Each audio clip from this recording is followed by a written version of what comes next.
we present Beryl, Reid, Wilma, Ewart, Clement Freud and Derek Nimmo in Just a Minute. And here to tell you about it is the man of the minute, Nicholas Parsons.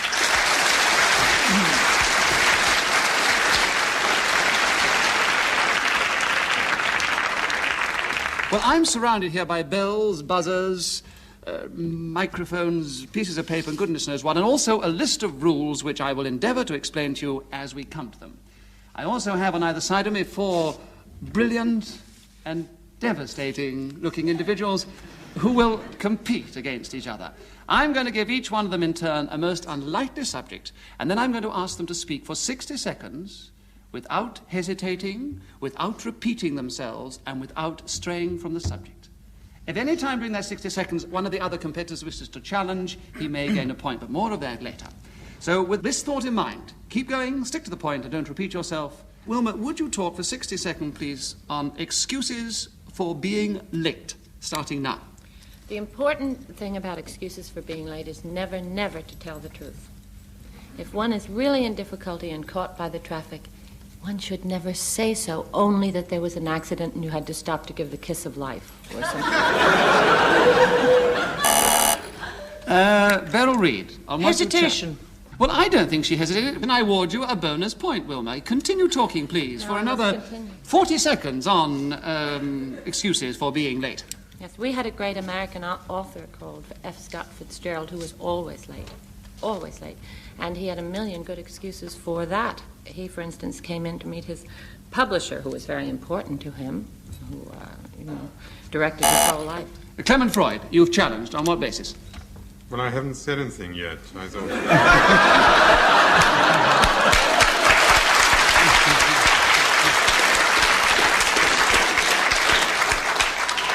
You have received your round of applause. You've made your presence felt.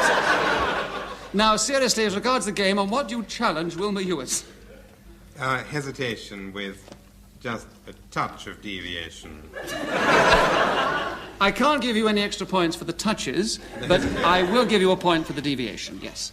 And there are 25 seconds to go, and would you continue talking on excuses for being late, starting now? There are really a number of immaculate excuses for being late. One of them is for not coming on time. This is invariably the best excuse. You come through the door and you give the kiss of life to your hostess. And you say, "I'm terribly sorry, I am not punctual," or to put it another way, "Forgive me for being late. Here's an excuse." And you then give them a small sweetmeat, otherwise a flower, a parakeet, a bird of... That delightful cuckoo was Ian...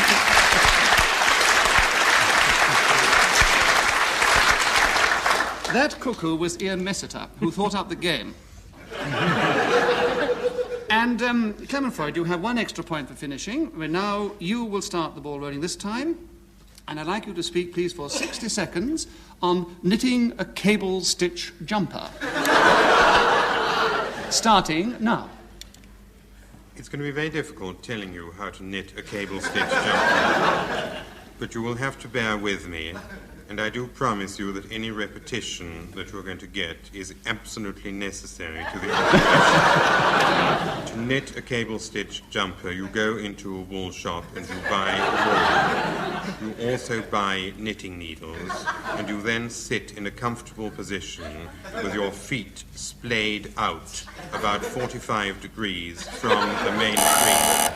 Wilma Ewart, you have pressed your buzzer. Now, may I ask you, on what do you challenge Clement Freud? Well, I think it's nonsense. You can't sit splayed out in a knitting shop. I mean...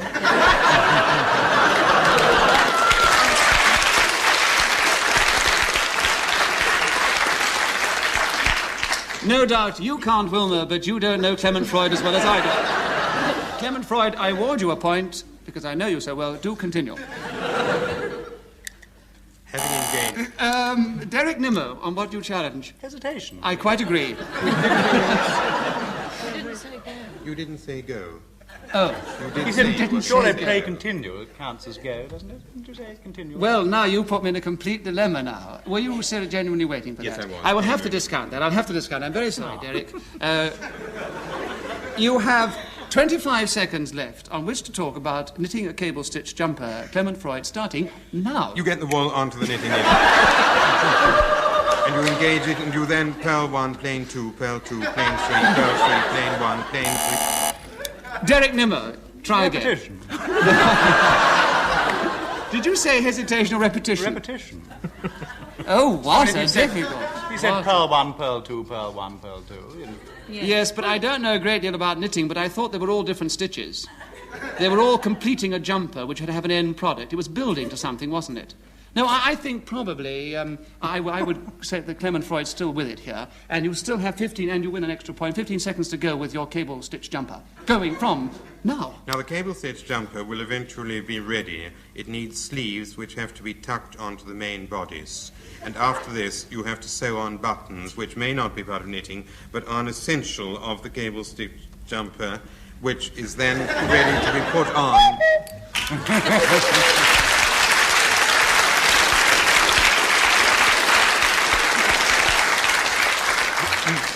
An extra point for Clement Freud because he finished with the cuckoo. Beryl, would you talk for 60 seconds, please, on the subject of keeping fit, starting now? Well, I don't hold with that at all.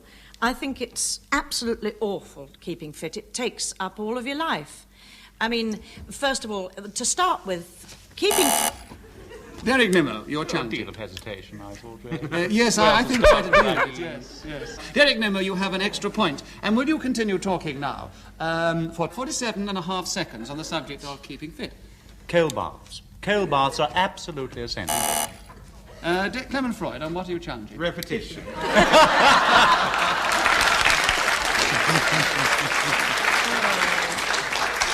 It's not your day at the moment, is it, Derek?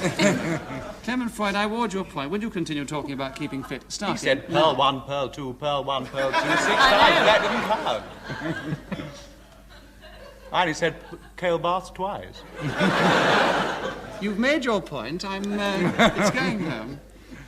Clement Freud, would you continue? Keeping fit, starting now. Derek Nimmo. Hesitation. You're absolutely right. Very clever, actually, Derek, because I think you psychologically inhibited him then. And you should have seen the look on his Freudian face. So, Derek, would you please continue with the subject of keeping fit? You have 40 seconds to go, starting now. Chilled liquid is terribly important for keeping fit. Every morning, I would advise people who are listening to this program to leap into cooled... Beryl Reid, you're challenged. Hesitation.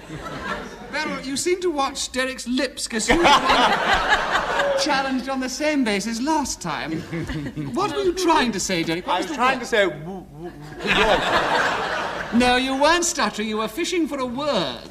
In the water. You are just trying to get out. Well, your word wasn't in the water. Your point goes to Beryl Reid. Would you continue? You have just under 30 seconds to talk about keeping fit, Beryl Reid, starting now. Well, if you have a cold bath, that closes your pores. If you have a hot bath, that opens them. And eventually... Clement Freud, you're challenging. Pause.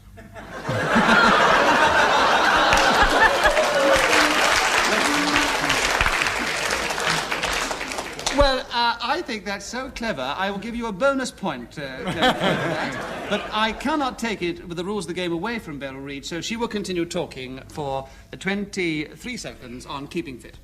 What you should do, really, is open all the windows in your house, let all the air come in, put your head out, and... Derek Nimmo! I was watching her mouth move. I can't give you a point for watching Beryl Reid's mouth. And hesitating at the same time. Well, I've awarded Derek a point on that, so would you continue? We have 12 seconds to go. Keeping fit, Derek, starting now. Get up at 8 o'clock every morning, run round the park 3 times. Hyde Park preferably. When you get back, do physical jogs, exercise with Indian clubs, run up and down the stairs 3 or 4 times, and then you will find that you have gotten yourself into a brisk sweat. Get into cold water.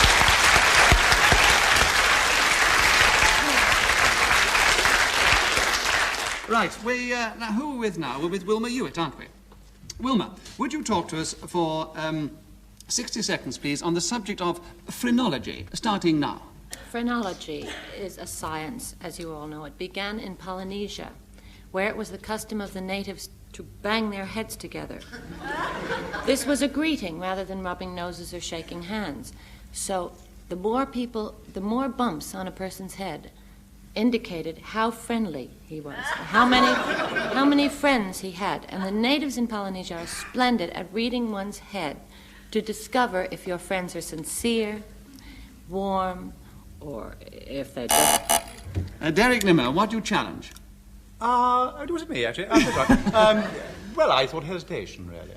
You sure that you thought it was hesitation? Well, I did think it was a... Well, I think so too. So I'm Then I was rather alarmed because I don't know much about phrenology, you see. Well, So I was rather sorry I'd pressed. You have 30 seconds, I hear you want a point, 30 seconds on which to continue talking about phrenology, Derek Nimmo.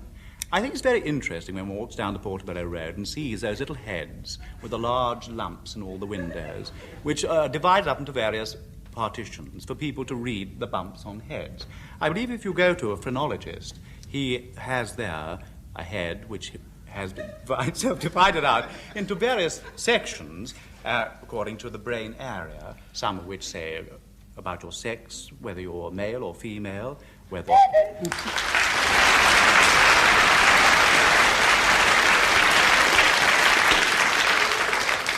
The score, you may be interested to know, is Clement Freud 7, Derek Nimmo's called him up, he has 7, and Wilma Ewart has 4, and Beryl Reid has 3. Oh, how wrong.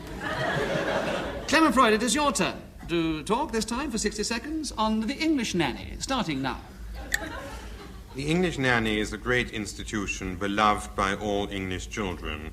Almost the nicest thing about the English Nanny is that she's a tremendous boon to caterers. Every English nanny tells every English child to eat up, not to make a scene, and never ever to query a bill.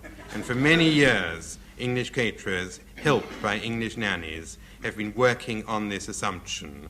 They give people appalling food, knowing that thanks to the English nanny, people will eat it up. They give them outrageous bills, and thanks to the English nanny, they know that this will never ever be queried. And as English nannies have always said,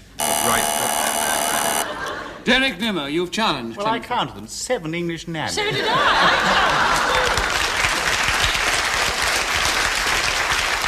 Repetition. So you have an extra point, Derek, and you have to continue talking for just over 15 seconds on the English Nanny. It always gives me great pleasure to go to Hyde Park. Clement Freud, you've challenged Derek Nimmo on what? I don't like Derek Nimmo.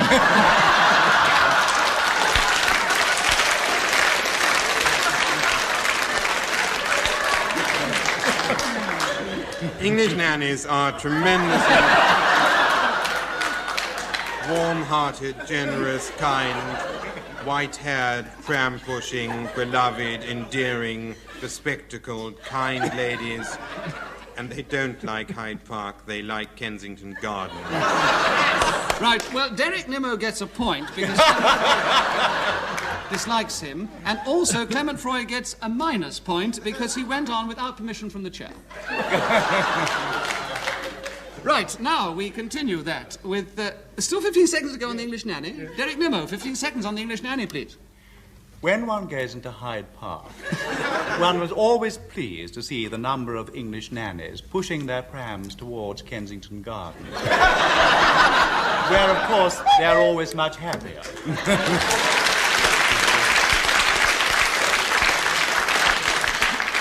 You know, it sometimes pays to be at the end of the race at the beginning, because Derek Nimmo was so far back in the first round.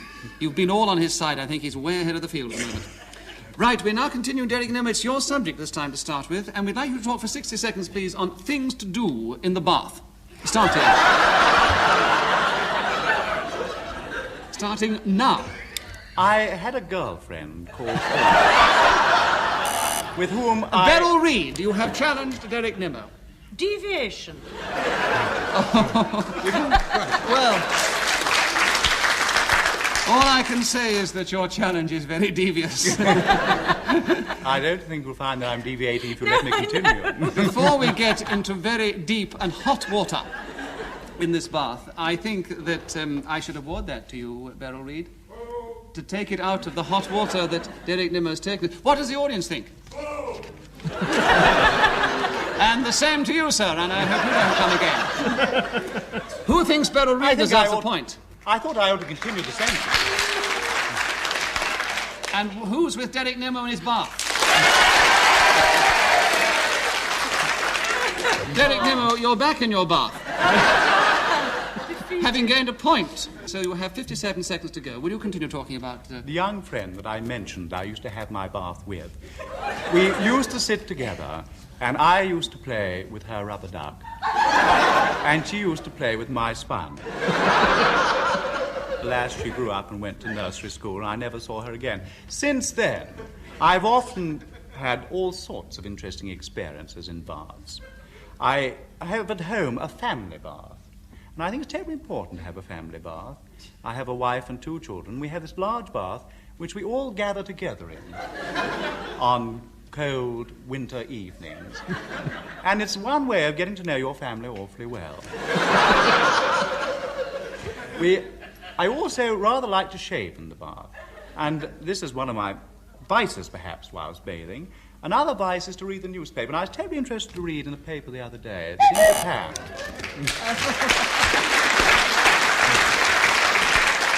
I think an extra point. Wonderful image, that, isn't it? Derek Nimmo sitting in his family bath, reading the newspaper and shaving.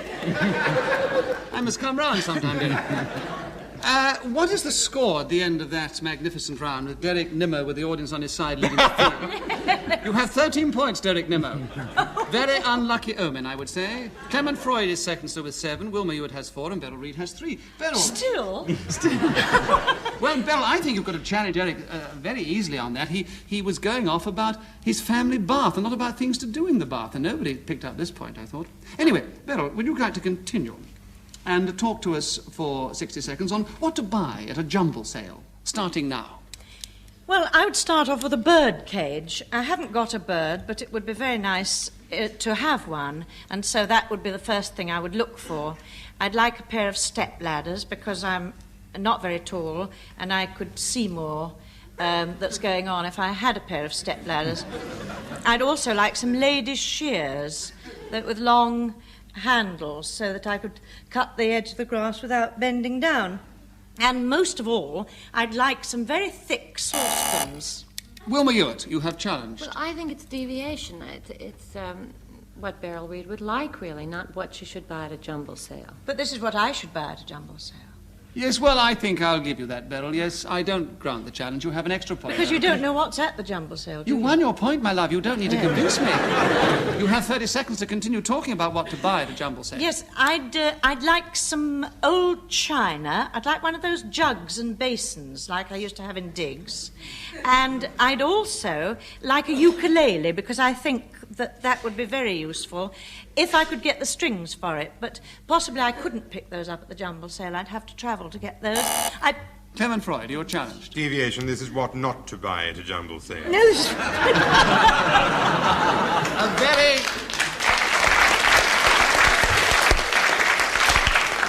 A very clever and valid point, Clement Freud. You win and you continue for 10 seconds talking about what to buy at a jumble sale. The best things to buy at a jumble sale are homemade jams, especially if they're made by the kind ladies who stand behind the counters behind the jumble sale. And other good things to get are...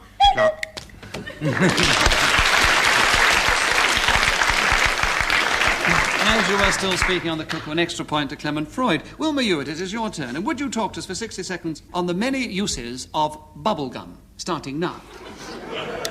I had an uncle in Chicago who knew all the secrets. Beryl Reid. Deviation. What do you say to that, Wilma? Well, he was a bubblegum expert, you see, and I'm sorry I brought him up first, but I thought he was necessary.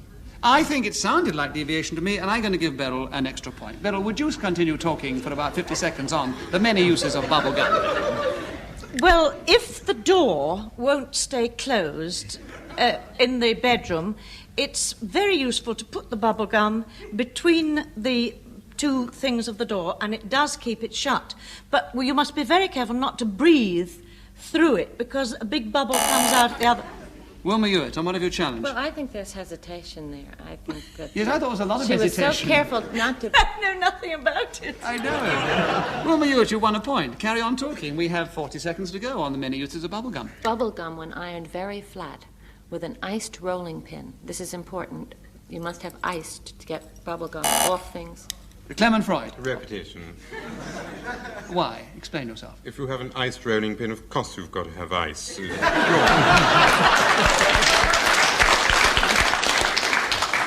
All right, I'll give you a point for that. Will you continue talking about the many uses of bubblegum, Clement Freud? One of the primary uses of bubblegum is to chew it, which is beneficial to your teeth and enhances your general appearance when you go out. Another good use of bubblegum is that you can chew it and blow into it and produce a bubble which breaks, making a certain amount of noise which frightens women and children and tells other people of your impending arrival. Wilma,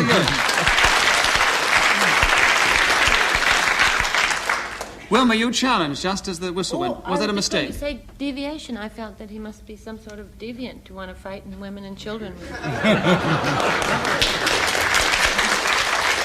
He might be a deviant, but it doesn't make any difference to the deviation. No, I think he was with the subject. He wins that point for finishing on 60 seconds. And Clement Freud, you continue now. Would you talk for 60 seconds on the subject of Chinese restaurants, starting now? The great thing about Chinese restaurants is they serve Chinese food, which is absolutely unpredictable and unimitable. If you go to an English restaurant, you tend to have the good, twitty lady sitting next to you saying, "Why are we eating roast beef and 2 veg?" Derek Nimmo. Deviation. He's talking about English restaurants with roast beef and cold veg.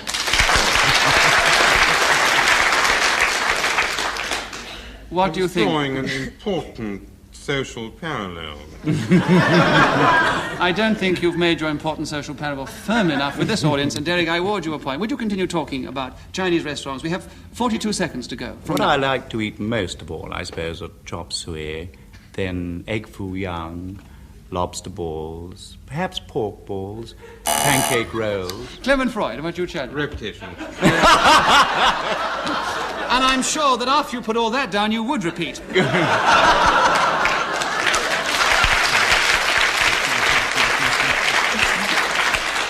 Clement Freud, you have won a point. Would you continue talking about Chinese restaurants, Clement Freud, from now? In view of the fact that Chinese dishes are almost unpronounceable, restaurants have menus on which they are numbered. A great... Derek Nimmo. Hesitation. Dramatic pause. That wonderful dramatic pause gains a point for Derek Nimmo because it's interpreted here as hesitation. And there are 23 seconds to go, Derek Nimmo. Chinese restaurants. I also like to eat ha beng, soft noodles, sometimes hard noodles, crispy rolls, and egg foo young. Clement Freud. Again. And again, you win a point. Will you continue talking about Chinese restaurants? What one has to be most careful about in Chinese restaurants is that as dishes are numbered on the menu, waiters have this terrible Derek Nimmo. We've had all this bit about them being numbered on You're the menu. absolutely right. We did have the numbers on the menu. We had a dramatic pause afterwards, which we failed to get this time. So, Derek Nimmo, you have 3 seconds to go. Would you like to continue talking about Chinese restaurants now? I do feel that watermelons and chestnuts... Clement Freud, you challenged. Clement Freud got his buzzer in first. And what are you challenging? Watermelons are no part of Chinese restaurants. I quite agree. It's deviation. You've got an extra point. I've never seen watermelons at a Chinese restaurant. What do you mean? There's another second to go? Just 1 second. Oh, I'm so sorry. We haven't finished yet because Derek Clement... Derek Nimmo, you've challenged on what grounds and who? Well, he always hesitates because he always speaks so slowly. He's bound to hesitate before he starts.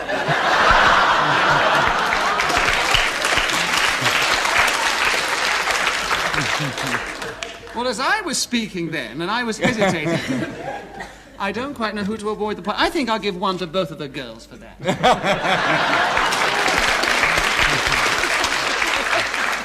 All right. Anyway, I think that's about all we've got time for. I'll give you the final score. Derek Nimmo went way ahead at the end and has 20 points. Closely pursued by Clement Freud with 15 points. And rather nicely, coming an equal third, we have Wilma Ewart and Beryl Reid.